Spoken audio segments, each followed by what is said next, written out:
अब कहाँ कुछ लालो गुल में नुमाया हो गई।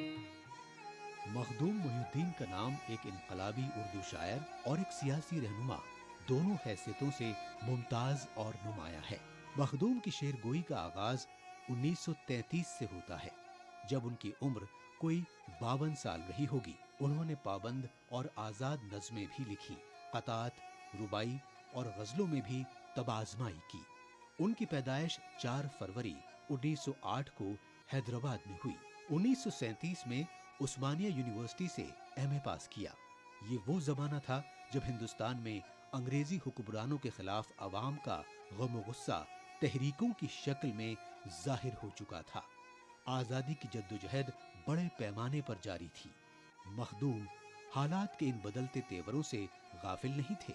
1936 में जब तरक्की पसंद तहरीक ने अपनी पूरी जौलानियों के साथ मुआशरे के हर शोबे में कदम रखा, तो हैदराबाद में इसकी तश्कील और तशहीर का सेहरा मखदूम के सर रहा। मखदूम का पहला मजमूआ कलाम सुर्ख सवेरा 1944 में छपा था। उनकी इब्तदाई शायरी में हमको रूमान की झलकियां ज्यादा मिलती हैं, जैसे उनकी नज़में तूर, आतिशकदा, सजदा, जवानी और सागर के किनारे वगैरह। लेकिन बाद में उनकी दूरबीनी और समाजी शऊर ने हुस्न व इश्क के महदूद कूचे से निकलकर दूसरे खारजी मौज़ूआत की वुसअतों को भी नापना शुरू कर दिया।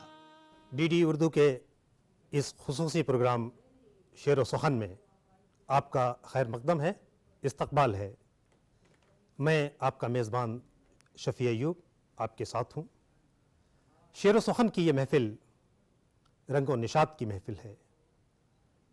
शेर व सुखन की ये महफ़िल उर्दू शायरी के चमन से चुने हुए खुशबुओं से लबरेज़ गुलाबों की महफ़िल है। शेर व सुखन की इस महफ़िल में हम उर्दू शायरों की बात करेंगे, उर्दू शायरी की बात करेंगे। वो उर्दू शायरी जो दिलों को गरमाती है, वो उर्दू शायरी जिसने जंग आज़ादी में अहम किरदार अदा किया था, वो उर्दू शायरी जो हमारी रहनुमाई करती है ज़िंदगी के हर मकाम पे, जो हमारी रहनुमाई करती है हर मंजिल पे। ये खुसूसी प्रोग्राम डीडी उर्दू का शेर व सुखन। शेर व सुखन में आज के इस एपिसोड में हम गुफ्तगू करेंगे मखदूम मोहिउद्दीन की। मखदूम मोहिउद्दीन का नाम जाना पहचाना नाम है, मुमताज़ शायर हैं। अपनी नज़मों के हवाले से, अपनी गज़लों के हवाले से मखदूम मोहिउद्दीन का नाम किसी तारुफ का मोहताज नहीं है। मखदूम मोहिउद्दीन का ताल्लुक़ तरक्की पसंद तहरीक से था, और न सिर्फ ताल्लुक़ था बल्कि तरक्की पसंद तहरीक के वो रहबरों में से थे। और जाहिर है कि वो सिर्फ शायर नहीं थे, सिर्फ अदीब नहीं थे, सिर्फ दानिश्वर नहीं थे, बल्कि अमली ज़िंदगी में भी मखदूम मोहिउद्दीन बहुत सरगर्म थे। अमली सियासत में बहुत सरगर्म थे। वो सियासी रहनुमा के तौर पर उनका एक बड़ा अहम किरदार है। मखदूम मोहिउद्दीन एक ऐसे शायर हैं जो सिर्फ कौल ही नहीं बल्कि अमल से भी उस नज़रिए पर अमल पैरा थे जो नज़रिया तरक्की पसंदी का था। और जाहिर है कि हम सब जानते हैं कि तरक्की पसंदी का नज़रिया उस दौर का बहुत ही मकबूल नज़रिया था, आलमी सतह पर बहुत ही मकबूल नज़रिया था, क्योंकि उस वक्त जो तब्दीलियाँ आलमी सतह पर रूनुमा हो रही थी, जिस तरह की उथल पुथल की कैफियत थी आलमी सतह पर, जिस तरह से सियासी सतह पर जंगों का जो एक समा था, 2 जंगें जाहिर है कि उस दौर में लड़ी गई, 2 जंग अजीम जिसको हम कहते हैं, वो उस दौर में लड़ी गई। और उससे जिस तरह का एक माहौल पूरी दुनिया में जो बना था, जिस तरह का माहौल, मखदूम ही नहीं बल्कि उस अहद के तमाम शायरों पर, तरक्की पसंदों पर उस माहौल का बड़ा असर था, अदीबों पर बहुत बड़ा असर था, आलमी सतह पर असर था। और उसी असर के तहत तरक्की पसंद तहरीक का आगाज़ हिंदुस्तान में हुआ था। और उस तहरीक का जो नज़रिया था कि नाइंसाफ़ी के ख़िलाफ़ आवाज़ उठाना है, एक्सप्लॉयटेशन यानी इस्तेहसाल के ख़िलाफ़ जो आवाज़ उठाना है, मसावात के लिए आवाज़ उठाना है, आवाज़ बुलंद करना है, और जो मज़दूर तबका है, जो माशरे का सबसे नादार तबका है, जो माशरे की तामीर में जिसका बहुत नुमाया किरदार है और वही सबसे ज़्यादा इस्तेहसाल का शिकार होता है, उस तबके की हिमायत करना और तरक्की पसंद ख़यालात, रजत पसंदी की मुखालफत यानी जो रिएक्शनरी सोच थी उस साहित्य की, रजत प्रस्ताना जो सोच थी उस साहित्य की, जो पीछे की तरफ ले जाना चाहती थी, जो रिवायतों में धकेलना चाहती थी, माजी में ले जाना चाहती थी, उसकी मुखालफत करना और तरक्की पसंद तस्वुरात और नज़रियात की हिमायत करना और माशरे को आगे की तरफ ले जाना, ये बुनियादी तौर पर तरक्की पसंदी के वो आइडियाज़ थे, वो तस्वुरात थे जिन पर तरक्की पसंद अदब तख्लीक हो रहा था। मखदूम मोहिउद्दीन का जब भी जिक्र करते हैं तो मखदूम की गज़लों का जिक्र होता है, मखदूम की नज़मों का जिक्र होता है। मखदूम मोहिउद्दीन की एक बहुत मशहूर गज़ल है, फिर छिड़ी रात बात फूलों की। इसे फिल्मों में फिल्माया भी गया है। आज भी हर नस्ल के लोग इस कलाम को पसंद करते हैं। फिर छिड़ी रात बात फूलों की, रात है या बारात फूलों की। आइए ज़रा ये भी जानते हैं कि इस गज़ल के पीछे वो कौन सा किस्सा है मशहूर। नाज़रीन, आपको शाहिद सिद्दीकी जैसे मशहूर शायर की याद ज़रूर होगी। आप शकीला बानो भोपाली को जानते हैं। शकीला बानो भोपाली न सिर्फ़ अपने ज़माने की मशहूर, मारूफ़ और मकबूल क़व्वाला थीं, बल्कि वो बहुत उम्दा शायरा भी थीं। उनका मजमूए कलाम भी शाया हुआ है। हैदराबाद में एक शानदार शाम सजी है, मखदूम का जश्न मनाया जा रहा है। डाइस पे हिंदुस्तान के तमाम नामवर शुराए कराम तशरीफ़ रखते हैं। शकीला बानो भोपाली अपनी तमाम तर जलवा सामानियों के साथ जलवा अफरोज़ हैं। शाहिद सिद्दीकी बैठे हुए हैं। शकीला बानो भोपाली को हैदराबाद के अहले इल्म ने फूल माला से उनका इस्तकबाल किया। स्टेज पे हर तरफ फूल बिखरे हुए हैं। मुशायरा चल रहा है, शायर अपना कलाम सुना रहा है। शकीला बानो भोपाली उन फूलों को तोड़ती हैं और अपने सामने बिखेर देती हैं। फूलों को तोड़ती हैं और अपने सामने बिखेर देती हैं। ये मंज़र शाहिद सिद्दीकी बैठे हुए देख रहे हैं। शाहिद सिद्दीकी ने शकीला बानो भोपाली को मुखातिब करके आहिस्ता से कहा कि क्या बिछा दी बिसात फूलों की। चूँकि शकीला बानो भोपाली ख़ुद शायरा थीं, उन्होंने जवाब भी एक मिसरे के तौर पे दिया और वो जवाब ये था कि बेमरुव्वत है ज़ात फूलों की।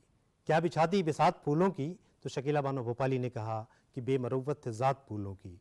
दोनों की ये जो गुफ्तगू हुई, तो जो शायर उस वक्त कलाम पढ़ रहे थे उनको कुछ दुश्वारी हुई। उन्होंने पलट के देखा। जो देखा तो मखदूम मोहिउद्दीन ने आहिस्ता से कहा कि लोग सुनते हैं बात फूलों की।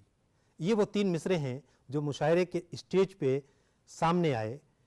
शाहिद सिद्दीकी सबसे पहले कहते हैं कि क्या बिछा दी बिसात फूलों की। शकीला बानो भोपाली जवाब देती हैं कि बेमरुव्वत है ज़ात फूलों की। और जब किसी को परेशानी होती है, वो पलट के देखता है, तो मखदूम मोहिउद्दीन कहते हैं कि लोग सुनते हैं बात फूलों की। मुशायरा ख़त्म होता है और जब मखदूम मोहिउद्दीन अपने घर को जाते हैं, यह गज़ल रास्ते में उन्होंने कही है।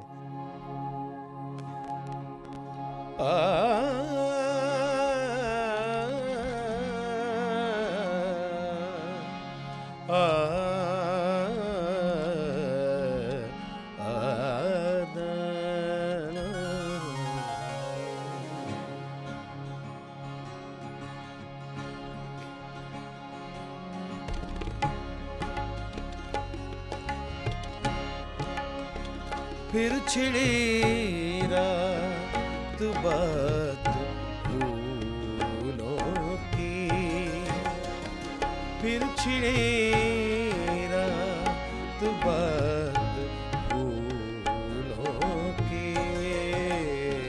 रात है या बारात फूलों की, रात है बारात फूलों की। फिर छिड़ी रात बात फूलों की।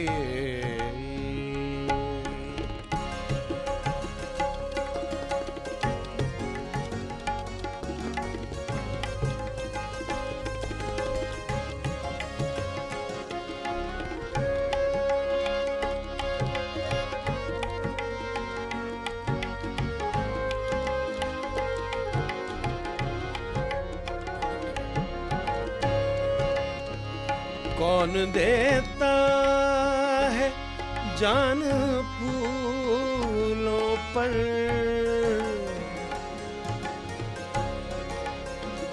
कौन देता है जान फूलों पर, कौन करता है बात फूलों की, कौन करता है बात फूलों की।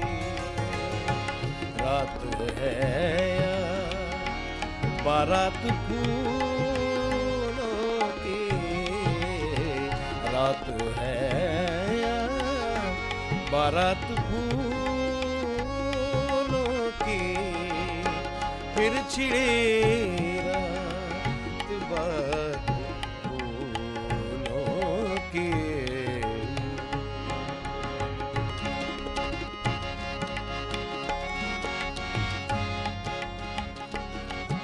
आखिरी शेर अर्ज कर रहा हूं। ये महकती हुई गजल मखदूम,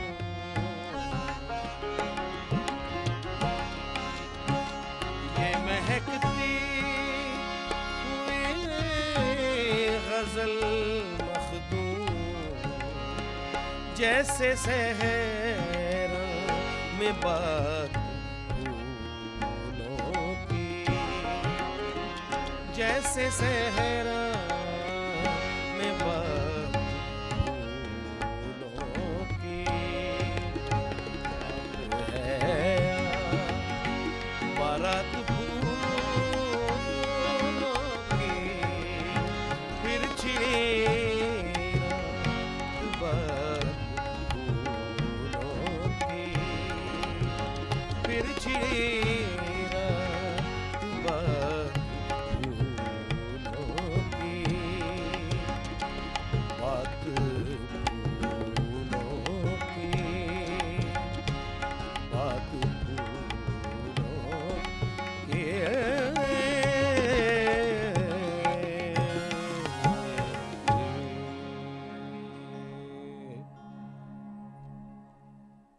मखदूम मोहिउद्दीन की शायरी दिलों को गरमाने वाली शायरी रही है।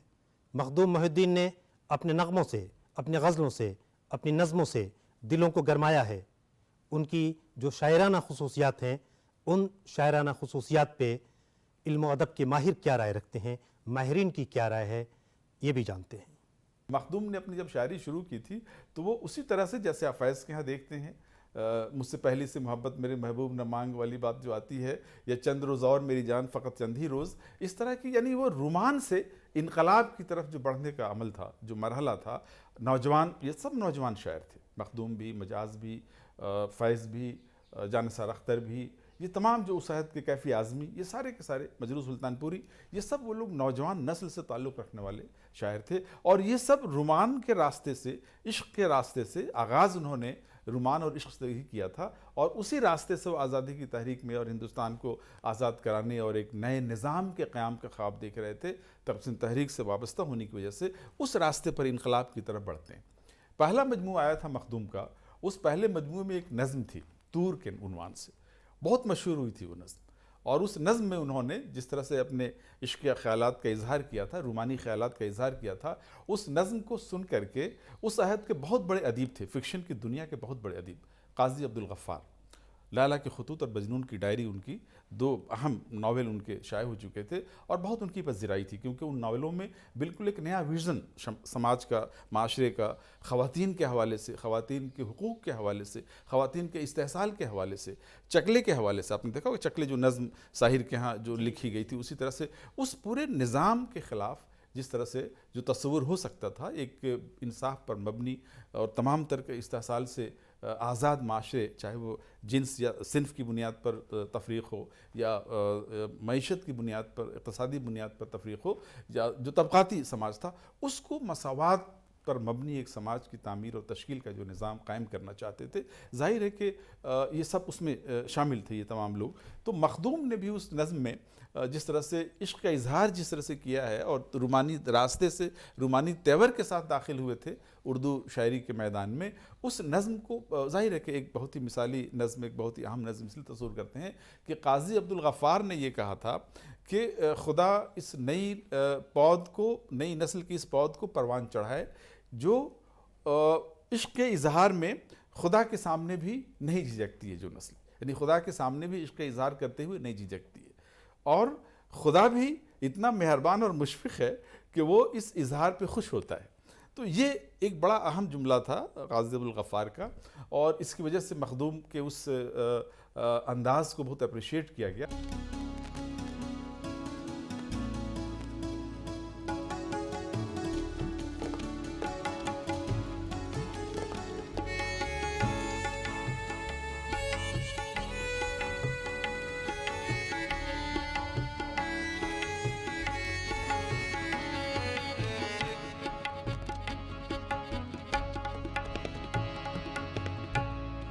ये कौन आता है तन्हाइयों में जाम लिए, ये कौन आता है तन्हाइयों में जाम लिए, जिलों में चांदनी रातों का एहतमाम लिए, ये कौन आता है तन्हाइयों में जाम लिए।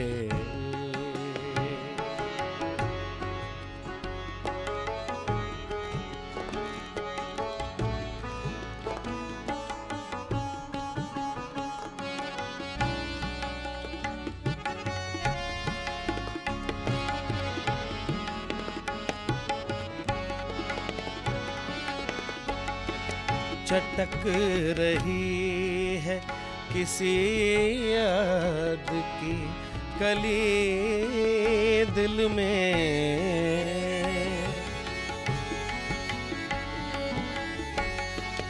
चटक रही है किसी याद की कली दिल में, नजर मेरा से बहारों की सुबह शाम लिए, नजर मेरा से बहारों की सुबह शाम लिए, जिलों में चांदनी रातों का एहतमाम लिए, ये कौन आता है तन्हाइयों में जाम लिए।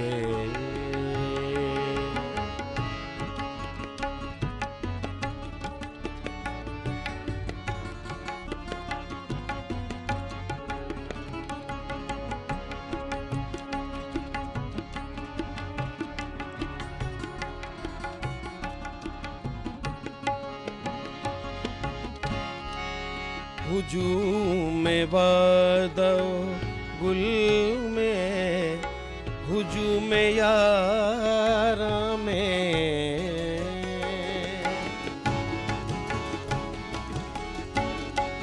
हुजूम में वादा गुल में, हुजूम में यारा में, किसी निगाह ने झुक कर मेरे सलाम लिए, किसी निगाह ने झुक कर मेरे सलाम लिए, जिलों में चांदनी रातों का एहतमाम लिए, ये कौन आता है तन्हाइयों में जाम लिए। मखदूम मोहिउद्दीन की अदबी खिदमत का दायरा बहुत वसी है। मखदूम मोहिउद्दीन की अदबी खिदमत और उनकी रंगारंग शख्सियत के बारे में माहिरीन क्या राय रखते हैं, आइए सुनते हैं। मखदूम की ज़िंदगी को आप देखें तो मखदूम शायरी के रास्ते से दाखिल हुए, उर्दू अदब में शायरी के हवाले से आए और वहाँ भी एक तरह से फ़िक्र साजी का काम किया कि शायरी क्या है, शायरी में क्या कुछ जायज़ है, क्या कुछ जायज़ नहीं है, किस हद तक शायरी में आप इनकलाब की बुलंद आवाज़ उठा सकते हैं और किस हद तक आपको शायरी के जो आदाब हैं, जो फ़नी रमूज़ हैं, उनका ख्याल आपको कैसे रखना है। इन पहलुओं को ज़ाहिर है कि वो एक आइडियलॉग भी थे और उस आइडियलॉग की हैसियत से वो रहबरी भी करते थे, रहनुमाई भी करते थे। उनकी बड़ी इज़्ज़त थी मखदूम की।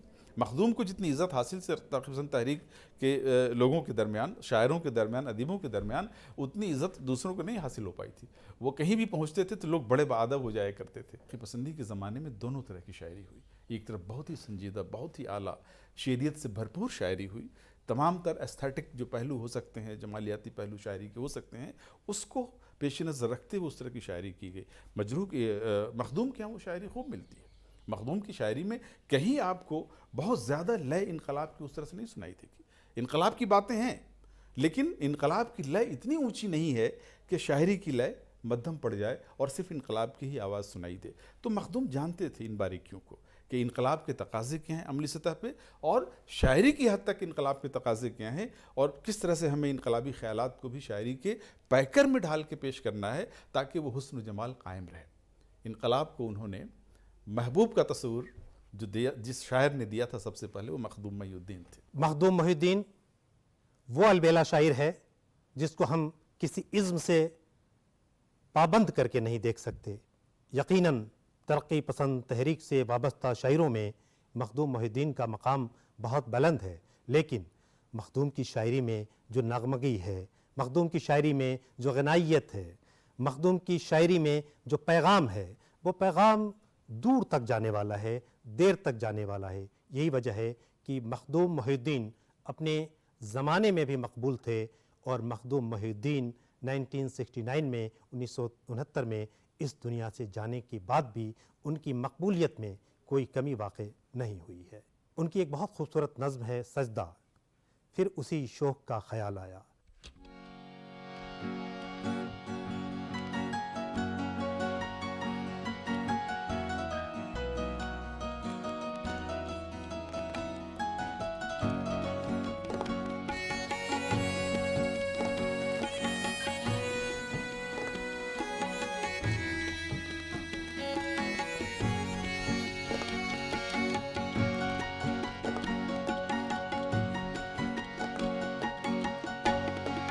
फिर उसी शोख का ख्याल आया, फिर उसी शोख का ख्याल आया, फिर नज़र में वो खुश जमा आया, फिर नज़र में वो खुश जमा आया, फिर उसी शोख का ख्याल आया।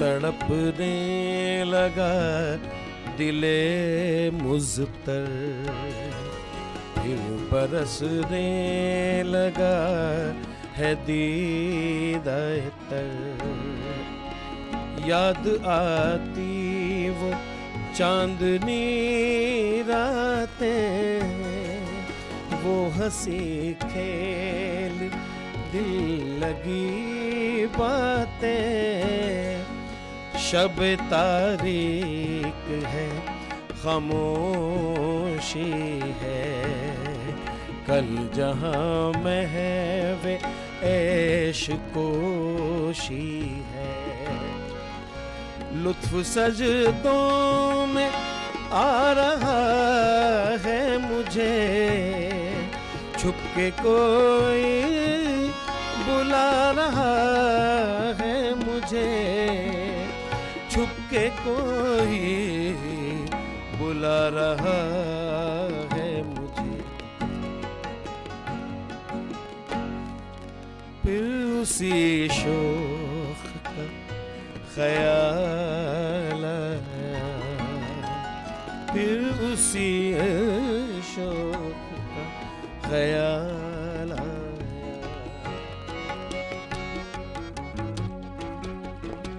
नाजरीन, डीडी उर्दू का ये खुसूसी प्रोग्राम शेर व सुखन आप देख रहे थे।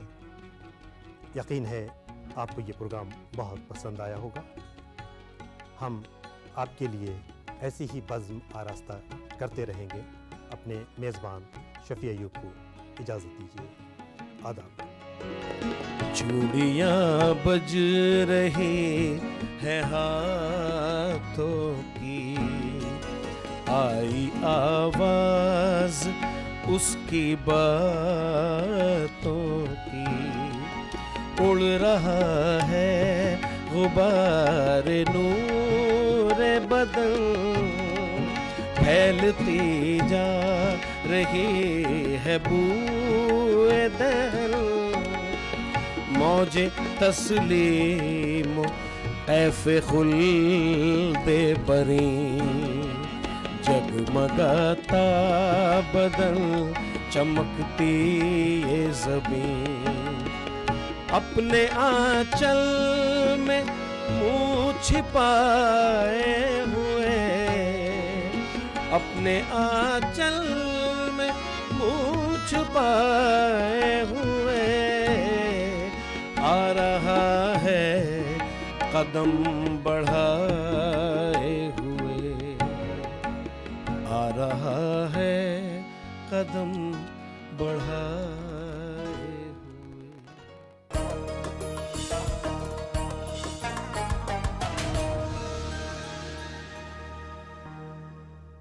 देश के आधुनिक अस्पतालों से उठ रही है एक ही आवाज, आभा।